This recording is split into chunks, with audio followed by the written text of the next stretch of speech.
Ito po mga points na binanggit ninyo, kagaya nung fully funded na ng export-import ng Bank of Korea, yung mga tulay. Nabanggit nyo rin po na yung inailipat yung pondo sa program appropriations. Ano po ang implications nito sa posibleng maging desisyon kung sila mismo nagsasabi na yung pinaglipatan nyo may pondo na at bakit nga inilipat doon sa unprogram appropriations? Makakaapekto po ba ito doon sa integridad ng pondo ng PhilHealth na dapat nga po sana nakalaan? Sinasabi din ito kahapon ni Justice Ami Javier na dapat nakalaan para po sa kalusugan ng mga Pilipino.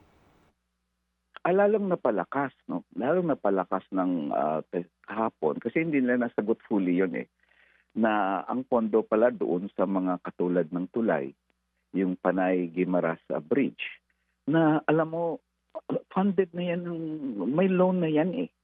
So double whammy tayo diyan kumbaga, eh. Parang nagbigay na ang Korea ng loan sa atin, babayaran na 'yan ng mamamayan, 'di ba? Pangalawa, meron pang pondo na naman doon sa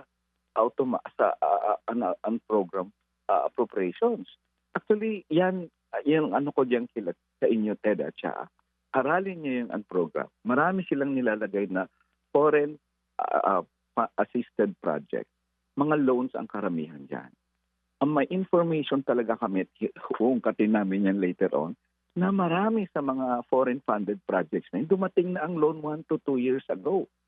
So bakit niya nilalagay sa program fund? Para ma-bloat? Anong purpose nun? Hindi ba nag-double appropriation tayo diyan kung baga? Kasi nilalagay nila ngayon yung pati yung government counterpart. So ang punto ko lang ganito, pag fully funded na yan, kukuha ka ng pondo sa PhilHealth para i-fund yung napopondohan na. Pero ang mga beneficiaries, walang pondo. Kasi ito there are two sides here. May direct contributors, sabi kahapon. Yun yung mga nagbabayad ng premium. Okay. Yung mga employees, workers. May indirect contributors.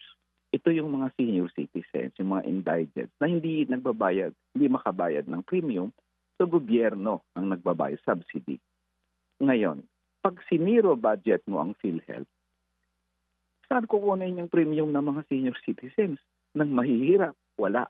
So ngayon, ang PhilHealth, maghanap siya ng pondo para tustusan yung mga senior citizens at mahirap.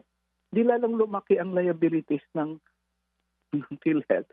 Lalong na bankrupt, kung baga, bankrupt na nga kahapon sa punto na kulang ang pera nila. Tapos babankruptin mo pa by zero budget, di ba?